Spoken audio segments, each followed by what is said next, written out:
কথা না বাড়িয়ে আজকের আলোচনা শুরু করা যাক। আমরা জানি যে পূর্ণবর্গ সংখ্যা হচ্ছে যে কোনো একটি সংখ্যার সাথে ওই সংখ্যাকে যদি গুণ করা হয়, অর্থাৎ তাহলে যে রেজাল্টটা আসে সেটি হচ্ছে আমার পূর্ণবর্গ সংখ্যা। যেমন আমরা যদি 2 এর সাথে ওই 2কে গুণ করি তাহলে আমরা পাচ্ছি কত? 4। 3কে 3-এর সাথে গুণ করলে আমরা পাচ্ছি 9। একইভাবে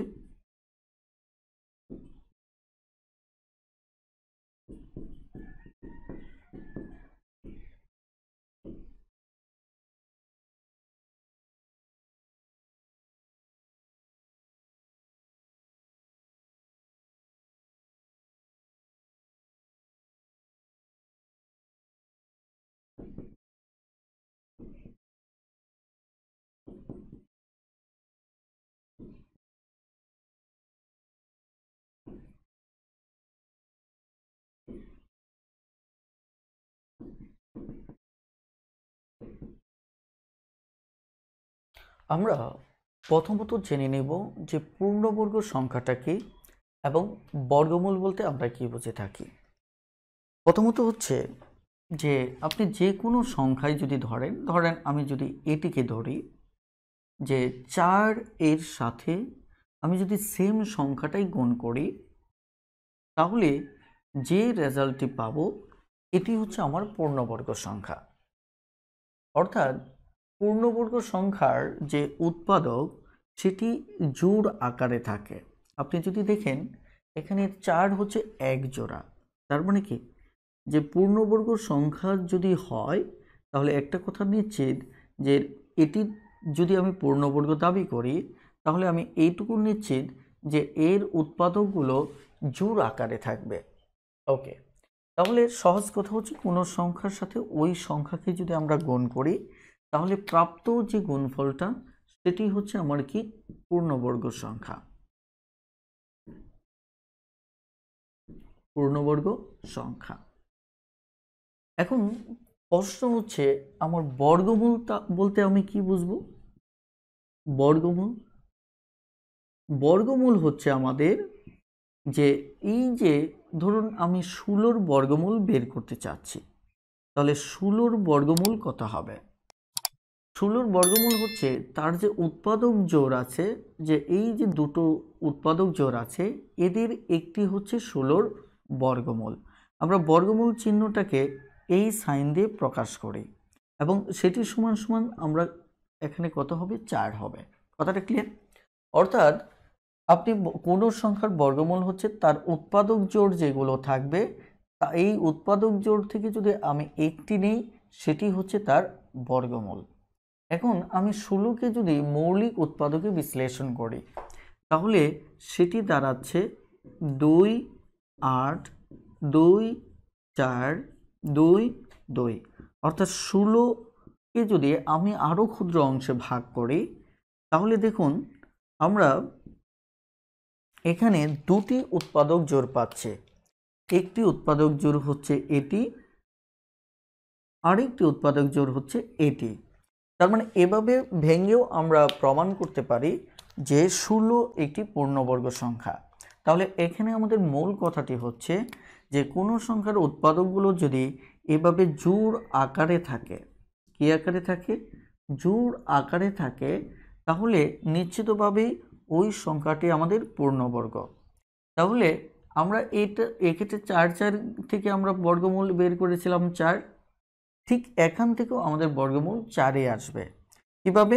আমি যদি 16-র বর্গমূল বের করি তাহলে বর্গমূল বের করার নিয়ম হচ্ছে প্রতি জোড় থেকে আমাকে একটা নিতে হবে, প্রতি জোড় থেকে একটা নিতে হবে। ওকে, তাহলে এই প্রথম জোড় থেকে 2 নিলাম আর এই জোড় থেকে আমি আরও একটি 2 নিলাম, তাহলে আমার রেজাল্ট হচ্ছে 4। তার মানে 16 এর বর্গমূল হচ্ছে আমার কত? 4। তার মানে আমরা এইভাবে বর্গমূল বের করতে পারি। আবার আমি ঠিক এই জায়গাতে যখন আমি আরও একটা ধাপ অনুসরণ করে 4 বের করতে পারি। কিভাবে? যেমন আমার 16 লেখা আছে, আমি ঠিক মাঝখানে একে 4 স্কোয়ার আকারে লিখতে পারি। লেখার পর আমি যে কাজটা করতে পারি সেটি হচ্ছে যে এই রুট ওভার এর মান হচ্ছে হাফ। আমি চাইলে একে এভাবে লিখতে পারি। লক্ষ্য করুন যে এভাবে ভাঙিয়ে, যেমন এখানে 2 রয়েছে এবং এই হাফ রুট ওভারের মান যেহেতু আমার হাফ, তার মানে এভাবে লিখতে পারে। এভাবে যদি লিখি তাহলে এটি কাটা গেলে আমার বর্গমূল কত হবে? আমার 4 হবে। তার মানে আপনি গাণিতিকভাবে এভাবে বর্গমূল বের করতে পারেন। তার মানে আমরা যেহেতু বুঝতে পারলাম যে কোনোটার উপর পাওয়ার 2 যদি থাকে তাহলে এটি যেহেতু আমাদের হাফ, তার মানে এটি কাটা গেলে আমার এখানে কিছুই থাকে না। তার মানে আমরা পরবর্তীতে এই কাজটা খুব সহজে করার চেষ্টা করব। কিভাবে? যে সরাসরি যদি স্কোয়ার থাকে তাহলে আমরা এটি কেটে দেব। এভাবেও আমরা সরাসরি বর্গমূলের রেজাল্টটা নিতে পারি। এখন আমরা এতটুকু আলোচনা থেকে যে তথ্যটুকু পেলাম সেটি হচ্ছে যে কোনো সংখ্যা পূর্ণবর্গ হতে গেলে অবশ্যই তার যে উৎপাদক থাকবে, উৎপাদকগুলো জোড় আকারে থাকবে। ক্লিয়ার? ওকে, তাহলে আমি যদি আপনাদেরকে দাবি করি যে ধরুন 32 কি একটি পূর্ণবর্গ সংখ্যা, তাহলে এই যে আমি আপনাকে প্রশ্ন করলাম যে 32 কি একটি পূর্ণবর্গ সংখ্যা, এর সপক্ষে আপনি যুক্তি কি দেবেন? এক্ষেত্রে আপনি প্রথমত এটি প্রমাণ করার জন্য আপনি একে মৌলিক উৎপাদকে বিশ্লেষণ করে নেন। মৌলিক উৎপাদকে বিশ্লেষণ করা কি? যে কোনো সংখ্যাকে বিশ্লেষণ করে করে তার ভিতরে মৌলিক সংখ্যাগুলো বের করে নিয়ে আসা। ওকে, যেমন আমি 2 দিয়ে যদি দেই তাহলে 16, 2 দিয়ে দিলে কত? 8, 2 4, 2 2। তার মানে আমি এখানে 32 সমান যাদেরকে পাচ্ছি, যে এখানে 2 2 2 2 এবং 2। ক্লিয়ার? খেয়াল করুন, অর্থাৎ আমি এই জায়গায় ঠিক একটা জোড় পাচ্ছি, এই জায়গায় একটা জোড় পাচ্ছি, কিন্তু এখানে লাস্টে যদি খেয়াল করে দেখেন এটি কিন্তু আমার জোড় নয়, এটি হচ্ছে আমার কি? সিঙ্গেল। ভালো করে লক্ষ্য করুন, এটি হচ্ছে সিঙ্গেল। তার মানে আমরা বলতে পারি যদি এক বা একাধিক সিঙ্গেল উৎপাদক আমার কোনো সংখ্যার থাকে, আমি আবারও বলছি, যদি এক বা একাধিক সিঙ্গেল উৎপাদক আমার থাকে তাহলে নিশ্চিতভাবে সেটি পূর্ণবর্গ নয়। তাহলে আমরা দাবি করতেই পারি 32 আমার পূর্ণবর্গ নয়।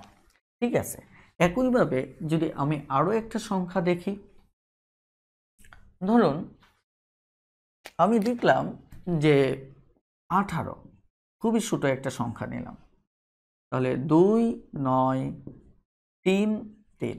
তার মানে 18 সমান আমরা যে উৎপাদক পাচ্ছি এরা। এখানে একটু লক্ষ্য করে দেখুন আমাদের মাত্র একটা উৎপাদক জোড় আছে। জোড় কয়টা? একটা। আর এখানে এটি হচ্ছে আমাদের কি? সিঙ্গেল। এটি হচ্ছে আমাদের সিঙ্গেল। কিন্তু তার মানে আমরা বলতে পারি 18 আমার পূর্ণবর্গ নয়। আমি তাহলে দাবি করতে পারি 18 সংখ্যাটি পূর্ণবর্গ নয়, 32 সংখ্যাটি পূর্ণবর্গ নয়। এখন এই জায়গায় কিন্তু আরেকটা বিষয় হতে পারে। কি হতে পারে? ধরুন আমি আপনাকে কিন্তু প্রশ্ন করতে পারি যে 18কে পূর্ণবর্গ যদি করতে হয়, অর্থাৎ যেমন 18কে ধরুন আমি একে পূর্ণবর্গ সংখ্যায় রূপান্তর করতে চাচ্ছি, তাহলে প্রশ্ন হচ্ছে আমি যদি বলি 18 এর সাথে কত গুণ করলে সংখ্যাটি পূর্ণবর্গ হবে। তো দেখুন আমাদের একটা সহজ উত্তর হচ্ছে যে পূর্ণবর্গ হওয়ার শর্ত হচ্ছে এই সিঙ্গলটাকে কি করে দেওয়া? ডাবল বানিয়ে দেওয়া। সিঙ্গেলটাকে কি করে দেওয়া? ডাবল বানিয়ে দেওয়া। তার মানে আমাদের যেহেতু এখানে 2 3 এবং 3 আছে, এখানে একের আমি যদি ডাবল বানিয়ে দিতে চাই তাহলে আমাকে কি করতে হবে? এখানে 2 গুণ করতে হবে। তাহলে 2 যদি আমরা গুণ করি তাহলে দেখুন আমরা দুটো জোড় পেয়ে যাচ্ছি। তখন আমাদের যে রেজাল্টটা দাঁড়াচ্ছে, তখন এই রেজাল্ট হচ্ছে কত? 36। তার মানে 18কে যদি পূর্ণবর্গ সংখ্যা আকারে লেখা হয় তাহলে সেটি হচ্ছে কত? 36। তার মানে আপনাকে যদি প্রশ্ন করা হয় যে 18 সংখ্যাটিকে কত দ্বারা গুণ করলে সেটি পূর্ণবর্গ হবে, তাহলে উত্তর হচ্ছে আমার কত? এখানে 2। কথাটা ক্লিয়ার? এখন একটা বিষয়, প্রশ্নটা কিন্তু এভাবে আপনাকে ঘুরিয়েও দিতে পারে যে 18 সংখ্যাটিকে কত দ্বারা ভাগ করলে সংখ্যাটি পূর্ণবর্গ হবে। 18 সংখ্যাটিকে কত দ্বারা ভাগ করলে সংখ্যাটি পূর্ণবর্গ হবে। তাহলে সেক্ষেত্রেও আমাদের এখানে আমি যদি আবারও একটু উপর এখানে লিখি যে ধরুন আমাদের মূল উৎপাদক হচ্ছে কত? এত, তাই না?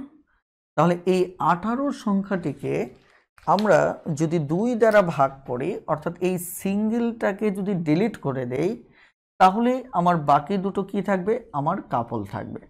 অর্থাৎ আমি 2 দ্বারা ভাগ করলে এটি কাটা যাবে। তাহলে কত হলো? 3 × 3। ঠিক আছে, তাহলে আমার কত আসলো? 3 × 3 আসলো। তার মানে এই যে 3 × 3 আসলো, সেই ক্ষেত্রে আমাদের সংখ্যাটা হচ্ছে কত? 9। তার মানে লক্ষ্য করে দেখুন যে আমি 18 সংখ্যাটিকে পূর্ণবর্গ করতে গেলে দুটো কাজ করতে হচ্ছে। একটা কাজ হচ্ছে আমাকে গুণ করে একে পূর্ণবর্গ করতে হচ্ছে, একটা কাজ যেটি আমরা এখানে করেছি। আরেকটা কাজ হচ্ছে আমাকে ভাগ করে একে পূর্ণবর্গ করতে হচ্ছে। ঠিক আছে, তার মানে এই দুটো ক্ষেত্রে একটা কমন উত্তর হচ্ছে যে দুটোর উভয়ের উত্তর হচ্ছে কত? 2। উভয়ের উত্তর হচ্ছে আমার কত? 2। কথাটা ক্লিয়ার? অর্থাৎ যদি কখনো পরীক্ষার প্রশ্নপত্রে এমন আসে যে একটা সংখ্যা দিয়ে বলা হলো যে এই সংখ্যাটিকে সাথে কত গুণ করলে সংখ্যাটি পূর্ণবর্গ হবে, তাহলে যে উত্তর আসবে, একইভাবে যদি বলা হয় যে এই সংখ্যাটিকে ক্ষুদ্রতম কত দ্বারা ভাগ করলে সংখ্যাটি পূর্ণবর্গ হবে, সেই ক্ষেত্রেও আমাদের উত্তর 2 আসবে।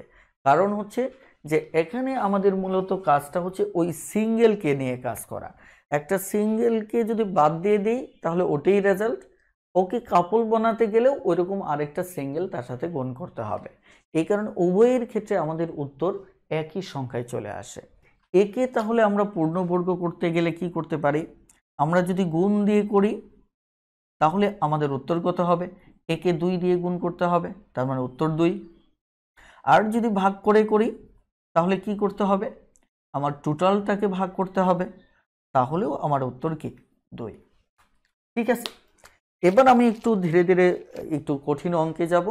আশা করি ইনশাল্লাহ আপনারা আরও ভালো বুঝতে পারবেন এবং এই রিলেটেড অঙ্কগুলো নিয়ে আমি আমার বইতে চলে যাচ্ছি।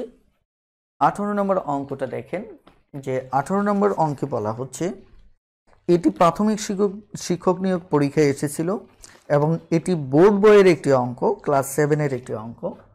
2450 যে এই সংখ্যাটিকে কত দ্বারা গুণ করলে, মানে প্রশ্নে বলা হচ্ছে যে সংখ্যাটিকে কত দ্বারা গুণ করলে সংখ্যাটি পূর্ণবর্গ হবে।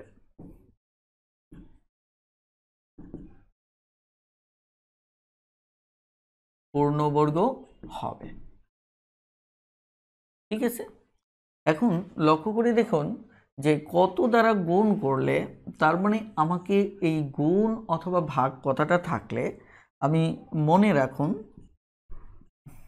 কিছু তথ্য আপনাকে সবসময়ের জন্য মনে রাখতে হবে। সেটি হচ্ছে যে আপনার গুণ অথবা ভাগ থাকলে, গুণ অথবা ভাগ করার দ্বারা যদি পূর্ণবর্গ করতে বলে, তাহলে আপনার করণীয় হচ্ছে উৎপাদকে বিশ্লেষণ করবেন। কি করবেন? উৎপাদকে বিশ্লেষণ করবেন, অর্থাৎ মৌলিক উৎপাদকে বিশ্লেষণ করে নেবেন। তাহলে আমরা 2450কে যদি মৌলিক উৎপাদকে বিশ্লেষণ করে নেই, 12, 25, 5 2 4 5 5 4 9 7 7। তাহলে দেখুন আমাদের যারা আসলো তারা হচ্ছে মূলত 5 7 7।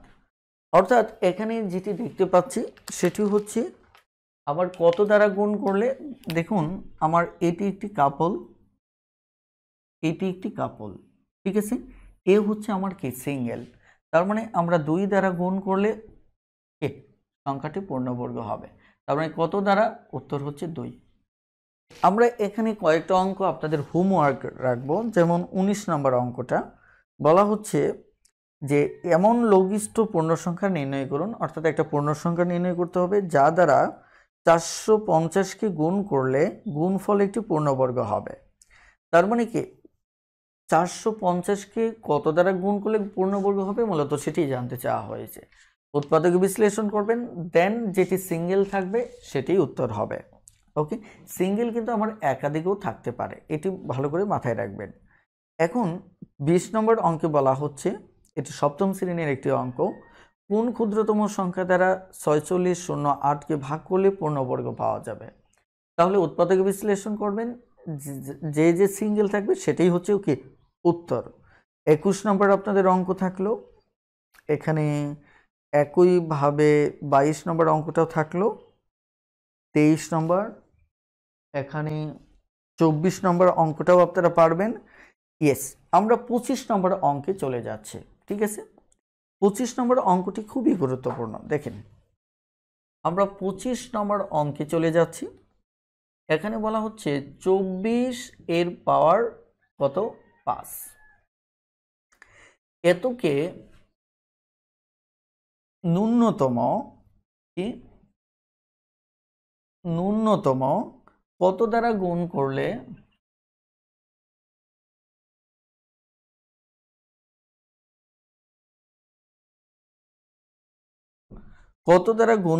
গুণফল একটি পূর্ণবর্গ হবে।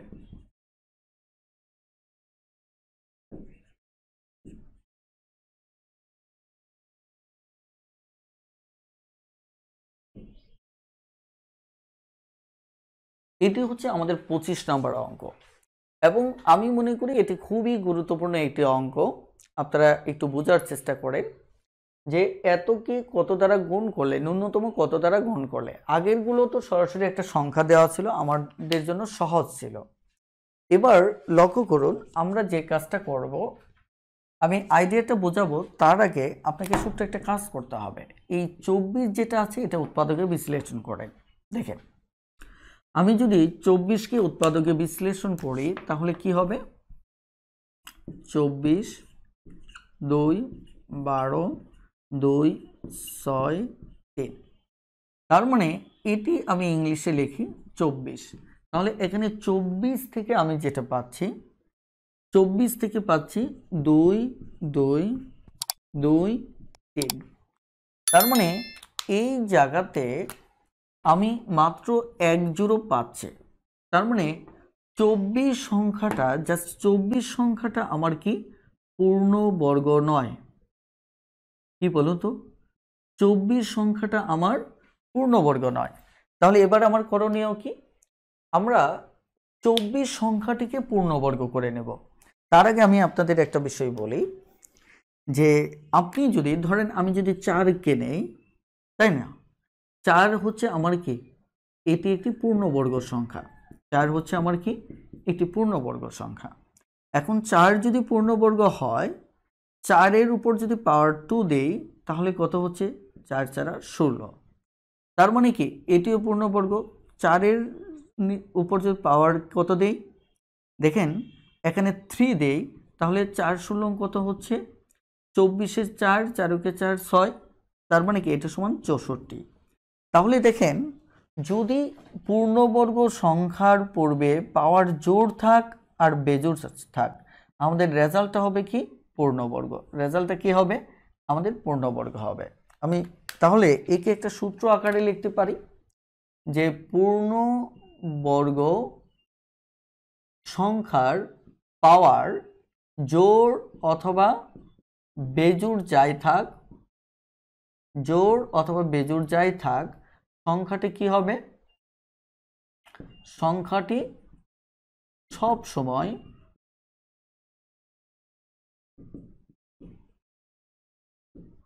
পূর্ণবর্গ হবে।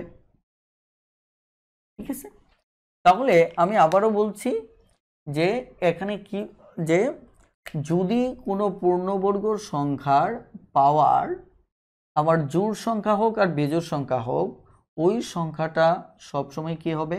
আমার পূর্ণবর্গ হবে। ঠিক আছে, এবার তাহলে আমরা এই যে আইডিয়াটা সেটা এখানে অ্যাপ্লাই করব, অর্থাৎ আমরা জাস্ট এটাকে যদি পূর্ণবর্গ বানাতে পারি, এটাকে যদি আমরা পূর্ণবর্গ বানাতে পারি তাহলে আমার সংখ্যাটা পূর্ণবর্গ হবে।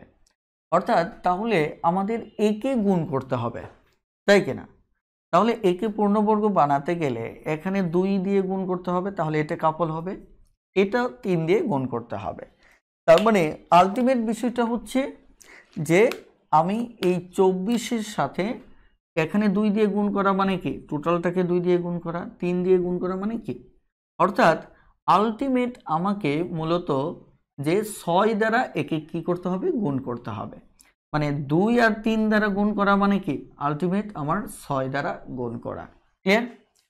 তাহলে আমি যদি 6 দ্বারা গুণ করি তাহলে এটি পূর্ণবর্গ হবে। এটি যদি পূর্ণবর্গ হয় তাহলে আমার এটি পাওয়ার জোড় বিজোড় যাই হোক আমার সংখ্যাটি পূর্ণবর্গ হবে। তাহলে উত্তর হচ্ছে কত? 6। আমাদের 26 নম্বর অঙ্কে বলা হচ্ছে যে ধরুন 72 গুণ 75 গুণ p⁻3, তারপর হচ্ছে কি 4⁻3 2⁸। এখন এতকে ন্যূনতম কত দ্বারা গুণ করলে, এতকে ন্যূনতম কত দ্বারা গুণ করলে গুণফল একটি পূর্ণবর্গ সংখ্যা হবে? গুণফল একটি কি হবে? পূর্ণবর্গ সংখ্যা হবে। ঠিক আছে, এবার অঙ্কটাও কিন্তু বেশ ইন্টারেস্টিং একটি অঙ্ক, এবং আপনি যদি ভালো করে খেয়াল করেন আপনার কাছে এটা স্বাভাবিকভাবে একটু জটিলও মনে হতে পারে। তবে চলুন আমি আইডিয়াটি একটু সহজ করে দিচ্ছি। প্রথমত হচ্ছে এই ধরনের অঙ্কে দেখুন এরা কিন্তু উৎপাদক আকারে আছে কিন্তু মৌলিক উৎপাদক আকারে নাই, তাই না?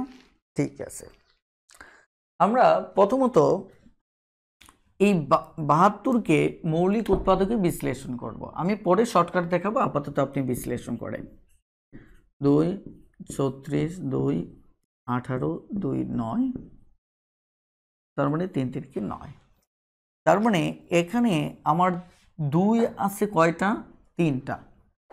এখানে 3 আছে কয়টা? 2টা। তার মানে আমি যদি 72কে ভাঙাই তাহলে বিষয়টা হচ্ছে ঠিক এইরকম, তাই না? 2 হবে 3টা, 3 হবে 2টা। ঠিক আছে, এবার যদি আমি 75কে ভাঙাই, 75, তাহলে 5 1 15 5 3। তার মানে এখানে 5 আছে 2টা, 3 আছে 1টা, তাই না? তাহলে 75কে যদি আমি ভাঙাই তাহলে আমি কি পাচ্ছি? 5 পাচ্ছি 2টা, 3 পাচ্ছি কয়টা? 1টা।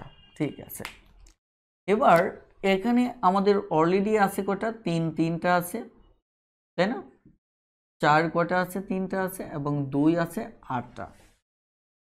এবার আমরা যে কাজটি করব সেটা হচ্ছে যে এই যে 2 কয়টা আছে টোটালটাই আমরা হিসাব করব, একসাথে 2 করে ফেলবো। 2 এখানে হচ্ছে আমার কয়টা? 3টা, তারপর এখানে হচ্ছে কয়টা? 8টা। তাহলে 8 3 কয়টা? 11টা, তাই না? 8 3 কয়টা? এখানে হচ্ছে 11টা। তবে আরও কোথাও 2 আছে কিনা একটু ভালো করে, ও সরি, এখানে কিন্তু আমার এখানে আরেকটা কাজ করতে হবে, এটা কিন্তু মৌলিক সংখ্যা নেই, তাই না?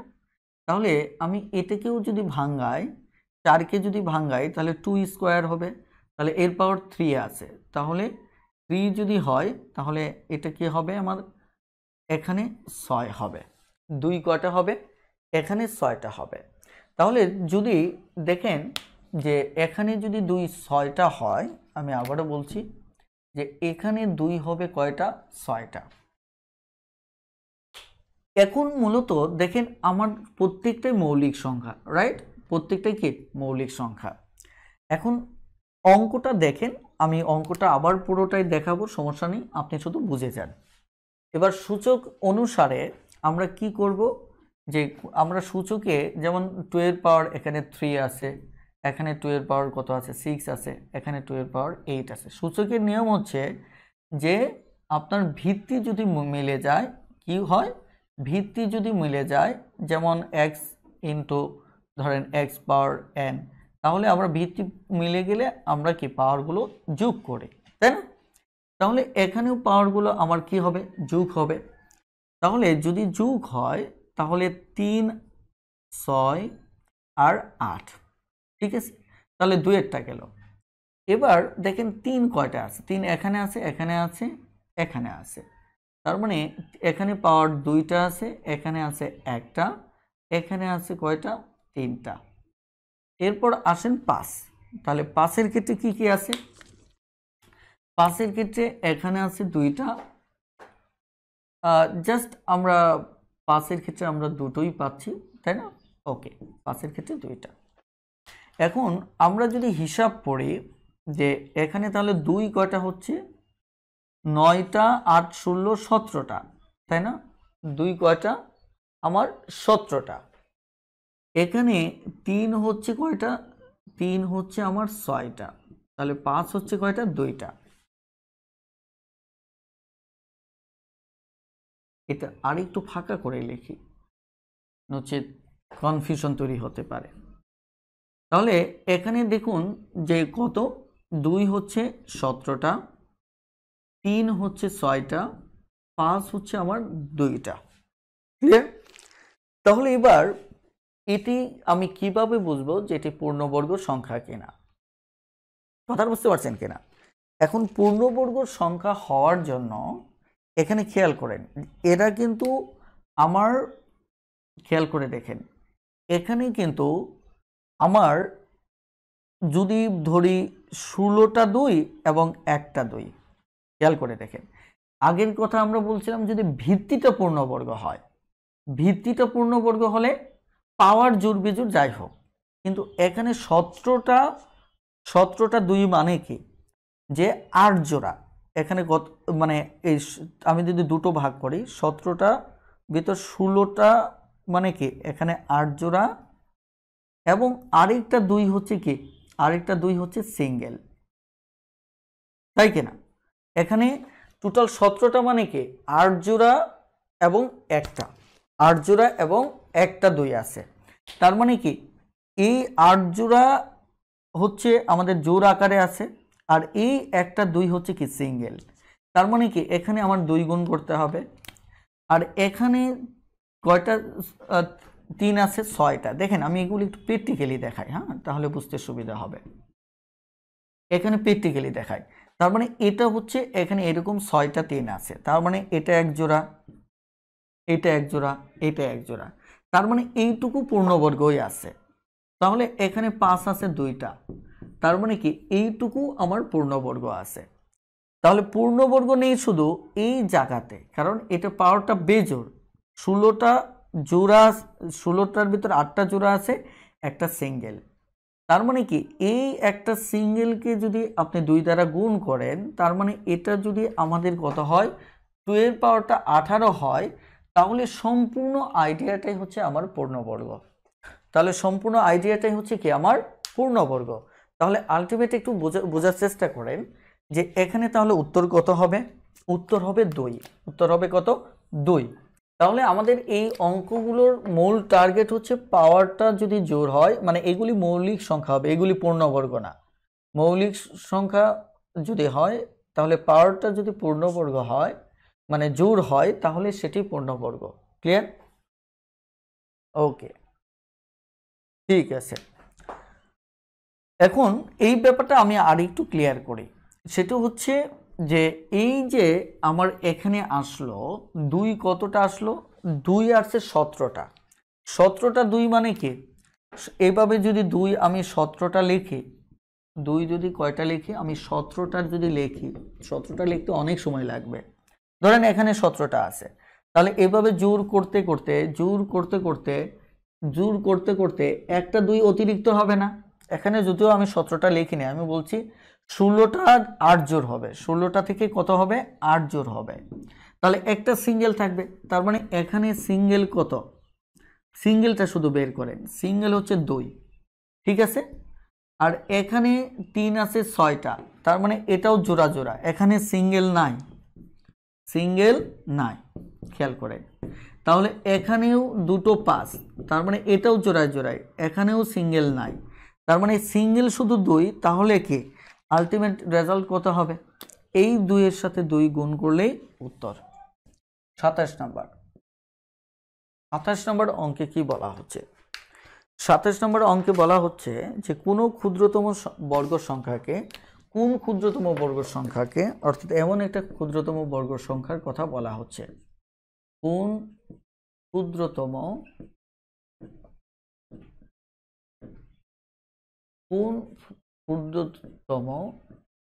বর্গ সংখ্যাকে 10, 12, 15, 10, 12, 15 এবং 18 দ্বারা নিঃশেষে ভাগ করা যায়।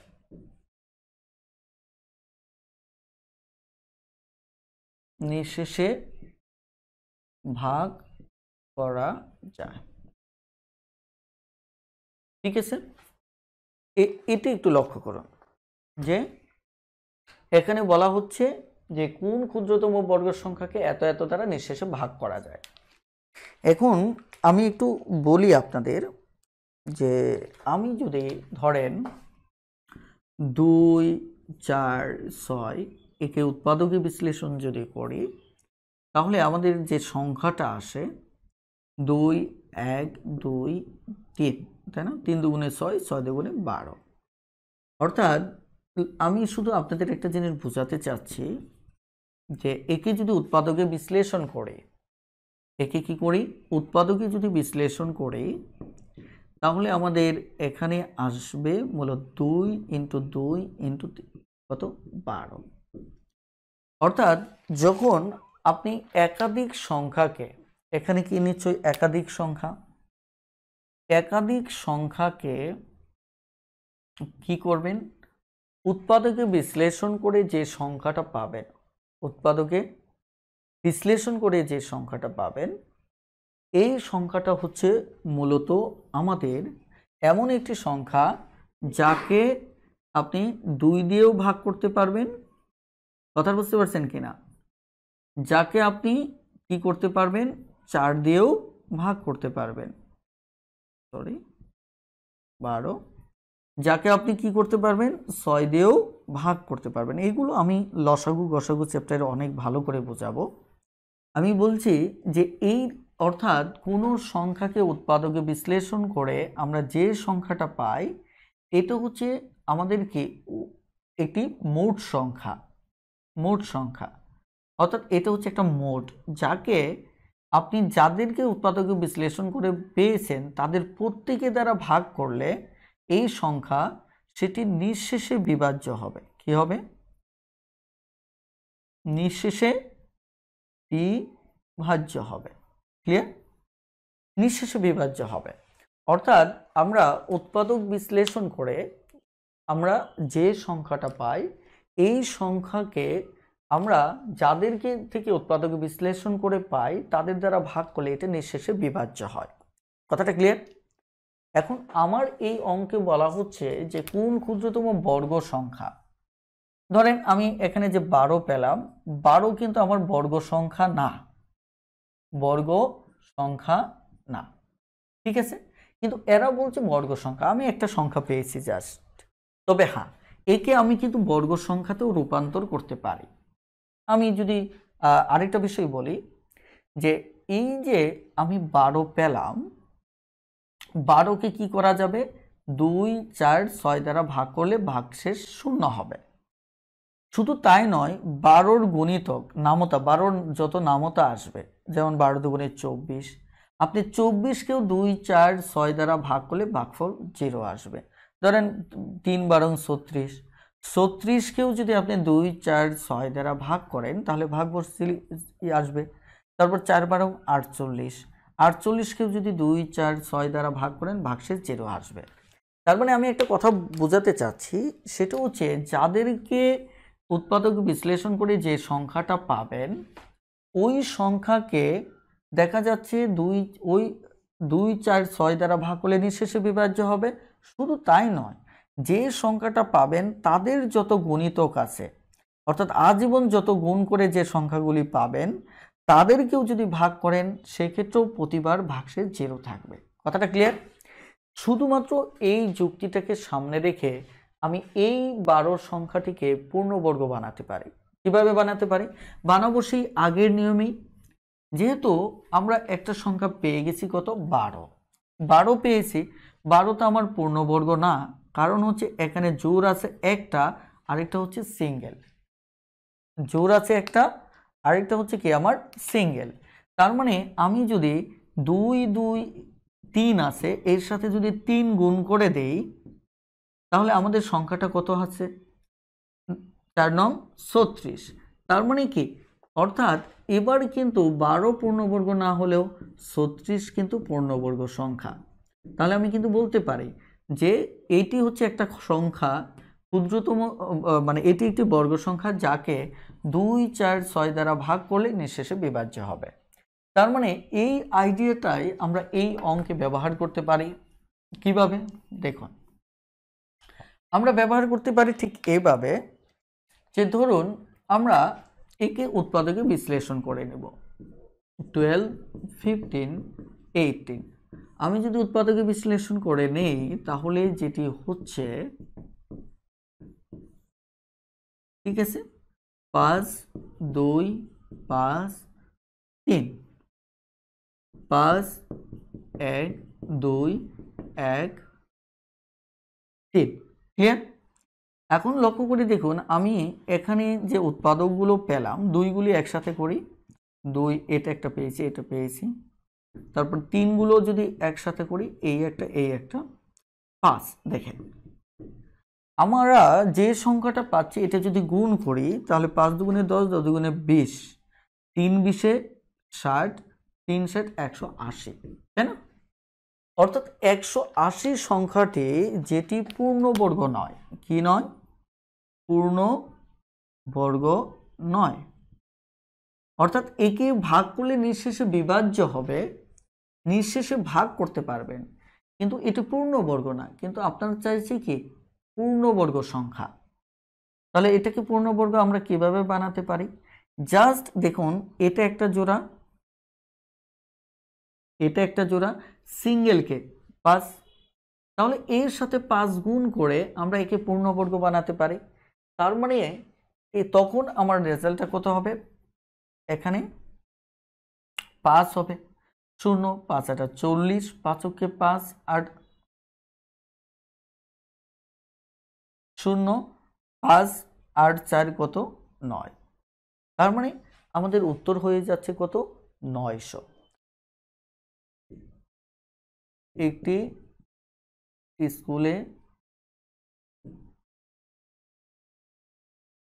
ছাত্রদের ড্রিল মানে অ্যাসেম্বলি করাবার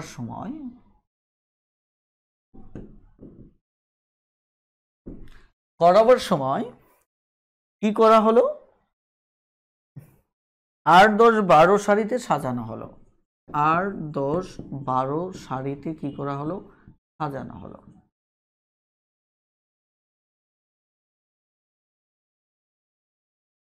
ঠিক আছে, এরপর বলা হচ্ছে যে 8 10 12 সারিতে সাজানো যায়, আবার বর্গ আকারেও সাজানো যায়,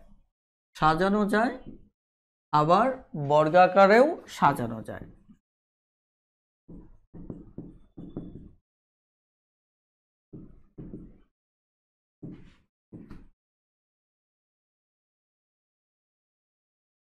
ঠিক আছে। এখন বলা হচ্ছে যে ওই স্কুলে কমপক্ষে কতজন ছাত্র আছে, ওই স্কুলে কমপক্ষে কতজন শিক্ষার্থী আছে। ঠিক আছে, এখন এই অঙ্কটা ভালো করে যদি খেয়াল করে দেখবেন, এখানে এটা কি প্রাইমারির জন্য, আসলে এখানে যে কোর্সটা হচ্ছে এই কোর্সটা সম্পূর্ণ সমস্ত জবের জন্য, বিসিএস, প্রাইমারি, শিক্ষক নিবন্ধন সব কিছুর জন্যই। এখন দেখেন যে একটি স্কুলে ছাত্রদের ড্রিল করাবার সময় এত সারিতে সাজানো যায়, এত সারিতে সাজানো যায়। আবার বলা হচ্ছে এটাকে বিশ্লেষণ করলে তো আমরা মোট শিক্ষার্থী পাবই, তাই না, যে ওই স্কুলে কতজন শিক্ষার্থী আছে। কিন্তু কথা হচ্ছে ওটা কিন্তু শুধু হলে হবে না, একে বর্গ আকারেও সাজাতে হবে। তাহলে আমি যদি 8, 10, 12কে উৎপাদকে বিশ্লেষণ করি, তাহলে আমার কত হচ্ছে 2, 4,